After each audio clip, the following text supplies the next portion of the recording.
कि हम जो कुरान पाक सीख रहे हैं हमारे लिए क्या अल्लाह पाक के यहाँ इनाम है, और जो शख्स सिखा रहा है या जो टीचर सिखा रही है उसका मकाम अल्लाह पाक के यहाँ क्या है?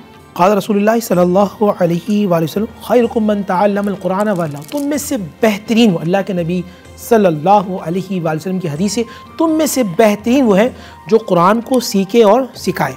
हदीस रसूल सल्लल्लाहु अलैहि वसल्लम है कि जो शख्स अटक कर पढ़ता है उसको पढ़ने में मुशक्क़त आती है, उसे दुगना या दोहरा सवाब मिलता है। जो शख्स कुरान मजीद फ़ुरक़ान हमीद के पढ़ने में जस्तजू करता है, कुरान मजीद फ़ुरक़ान हमीद को सीखता है सिखाता है। याद रखिए कुरान मजीद फ़ुरक़ान हमीद रमज़ान में पढ़ने की बरक़ात क्या है। याद रखिए नबी अलैहिस्सलाम कुरान को सुनाते थे और सैयदना जिब्राईल अलैहिस्सलाम कुरान सुनते थे, और फिर जिब्राईल अलैहिस्सलाम कुरान को सुनाते थे और नबी अलैहिस्सलाम सुना करते थे। तो यानी कि कुरान का सुनना और कुरान को सुनाना ये अल्लाह के नबी सल्लल्लाहु अलैहि वसल्लम की सुन्नत है। जो वालिदैन अपने बच्चों को हिफ्ज़ कुरान कराते हैं, सुभान अल्लाह, उनके वालिदैन को कल अल्लाह नूर का ताज पहनाएगा। सुभान अल्लाह। उनका वो एजाज़, वो प्रोटोकॉल होगा कि दूसरी उम्मत के अंबिया इस उम्मत के उन बच्चों जिनके हाफिज़ हैं, उन बच्चों के वालिदैन को देखकर खुश होंगे। और फिर क्या होगा, कुरान अल्लाह हुक्म फरमाएगा कि इक़रा पढ़ो। वो कुरान को पढ़ते रहेंगे पढ़ते रहेंगे पढ़ते रहेंगे पढ़ते रहेंगे, यहाँ तक कि जब वो सूरह नास पर जाके पहुँचेंगे, तो क्योंकि कुरान में जन्नत दर्जात हैं, स्टेप्स हैं, तो जहाँ जाके वो रुकेंगे जन्नत में उनका वो मकाम हो, और वो आला तरीन मकाम है, वो आला तरीन मकाम होगा, ये हुफ़ाज़ का। और ये भी एक है कि जिस सीने में कुरान आ जाए, मैंने एक हदीस पढ़ी थी, जिस सीने में कुरान आ जाए जहन्नुम की आग उसको नहीं जलाएगी। सुभान अल्लाह। तो हम भी बहुत कोशिश कर रहे हैं कुरान सीखने की, और हमारे बहुत से असातिज़ा हैं जो हमें कुरान सिखा रहे हैं। मेरी दुआ है उन तमाम लोगों के लिए कि वो अपना जिस तरह वक्त हम पर लगा रहे हैं, अल्लाह सुब्हान व तआला उनको इस दुनिया में भी कामयाबी अता फरमाएँ और आखिरत में उन्हें आला मकाम अता करें। मैं आपसे ये जानना चाह रही हूँ कि जिस तरह ये कहा जाता है कि बहुत इम्पॉर्टेंट है हमें कुरान करीम की तिलावत करना, तो अगर कदर व मंजिलत देखी जाए तो सूरह यासीन जब इंसान दिन के आगाज़ में पढ़ लेता है, किस तरह वो अल्लाह सुब्हानहू व तआला की प्रोटेक्शन में आ जाता है और किस तरह दिन भर उस शख्स की हिफाजत होती रहती है। सूरह यासीन के बहुत ज़्यादा अजर सवाब हैं, और परवरदिगार आलम सूरह यासीन को हिफाजत के वास्ते जब क़ारी कुरान पढ़ता है तो रब्बुल आलमीन उसकी हिफाजत फरमाता है पूरे दिन। और सूरह यासीन हम सबके घरों में मौजूद है, और बल्कि उसको घर में लगाना भी बहुत ज़्यादा अजर सवाब का बाइस है। ठीक है मुफ्ती साहब, मैं आपसे जानना चाह रही हूँ, जिस तरह कहा गया ना कि आप सूरह फजर के साथ मगरिब फजर की नमाज के साथ कोई और नमाज नहीं पढ़ सकते, असर के साथ भी एक ख़ास हद है कि असर की नमाज से पहले कुछ अदा कर लें लेकिन असर की नमाज के साथ कोई नमाज नहीं पढ़ सकते।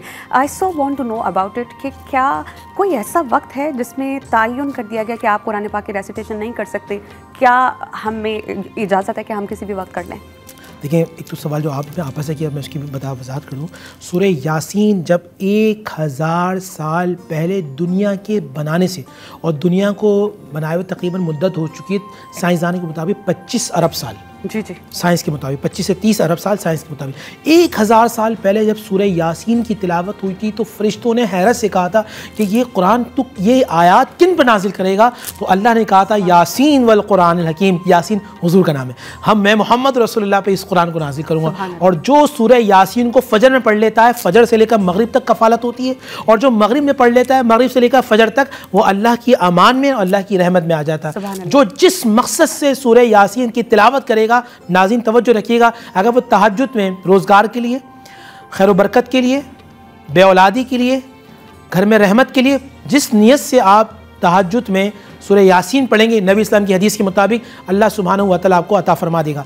कुरान की तिलावत का कोई मना का कोई वक्त नहीं है, आप किसी भी वक्त कुरान मजीद फ़ुरक़ान हमीद की तिलावत करते हैं और कर सकते हैं। नमाज के लिए इसलिए हुक्म दिया गया, जो क्या कहते हैं, जब गुरूब आफ्ताब होता है या आफ्ताब तुलू हो रहा होता है या ज़वाल आफ्ताब के वक्त, ज़वाल के बाद 3 वक्त में मना किया गया कि उस वक्त आप नमाज ना पढ़ें। इसके अलावा कुरान मजीद फ़ुरक़ान हमीद की तिलावत जब जैसे जिस तरह आप करें अल्लाह सुब्हानहू व तआला आप पे ख़ास रहमत भी नाज़िल फरमाएगा, फ़रिश्ते भी उतरेंगे। हदीस के अंदर है कि जब बंदा कुरान पढ़ता है तनज़्ज़ुलुल मलाइका, आसमान से फ़रिश्ते भी नाजिल होते हैं, सुकून भी मिलता है और अल्लाह सुब्हानहू व तआला उसका ज़िक्र आसमानी दुनिया में भी करते हैं। आपा हिफ्ज़ करके कुछ बच्चे कुरान की रिवीजन नहीं करते, बार बार मश्क करते रहना, दोहराते रहना। रिवीजन इज़ वेरी इंपॉर्टेंट, क्योंकि जिस तरह दिल में कुरान पाक का नुज़ूल होता है, शैतान फिर आपके पीछे लग जाता है ना कि किस तरह बच्चे को भुला दिया जाए। तो कितना इंपॉर्टेंट है रिवीजन करना, और जो बच्चे नहीं करते, हिफ्ज़ भूल जाते हैं, उनके बारे में क्या हुक्म है? अच्छा, कुरान मजीद को देखें, हिफ्ज़ करना बहुत बड़ी अजर सवाब का बाइस है, और हिफ्ज़ करके उसके बाद भूल जाना यकीनन हम सबको रिवीजन इसलिए करना चाहिए। कुरान मजीद का पढ़ना भी इबादत है, कुरान मजीद की तिलावत करना भी इबादत है, और कुरान मजीद का दोहराना भी इबादत है। और यकीनन हम सबको तो बहुत ज़्यादा इस पर होशियार रहना चाहिए। सूरह ज़ुम्र की आयत मैं आपके सामने रखूंगी, जिसमें कहा गया है, बस आप मेरे बंदों को बशारत दे दीजिए, जो लोग बात को गौर से सुनते हैं फिर उसके बेहतर पहलू की इत्तिबा करते हैं, यही वो लोग हैं जिनको अल्लाह ने हिदायत फरमाई, और यही वो लोग हैं जो अक्लमंद हैं। यानी कुरान पाक को सिर्फ पढ़ना नहीं है, समझ पढ़ना है, बार बार इसके बारे में गौर व फिक्र और तदब्बुर करने का कहा गया है कि अल्लाह सुब्हानहू व तआला किस मंजिल की जानिब हमें इंडिकेट कर रहे हैं, कहाँ जाने का कह रहे हैं। तो इसमें गौर व फिक्र बहुत इंपॉर्टेंट है।